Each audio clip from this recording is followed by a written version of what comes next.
Maandalizi yetu yanaendelea kwa vizuri kwa sababu michezo ipo karibu. Kwa hiyo maandalizi walimu wanaangalia kutokana na michezo jinsi ilivyo. Yote uliouliza hapo ni malengo, lakini malengo ya mwisho kabisa ni kuweza kuchukua ubingwa kwa sababu ndio kitu ambacho tumetuweka hapa na kitu ambacho tunakipambania. Na kwanza tunaheshimu Coastal Union, wana wachezaji wazuri, wazoefu na ni timu nzuri ambayo inafanya vizuri hasa unapokutana na timu kubwa. Kwa hiyo tuendelee kuheshimu na tahadhari ipo kubwa, tutaenda kucheza kwa heshima kuhakikisha tunaenda kuwakabili na kuchukua pointi 3 inshallah.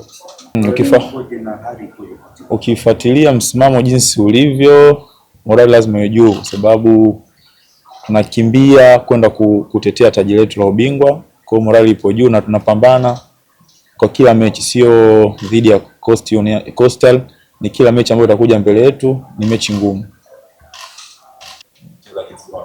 Tuseme inshallah kwa sababu sichezi hivyo kwa sababu ya Coast tu, ila nacheza kwa sababu ya kuipambania timu ambayo naitumikia kwa kipindi hicho. Kwa hiyo nipo kazini na nitakapopata nafasi nitafanya vizuri inshallah.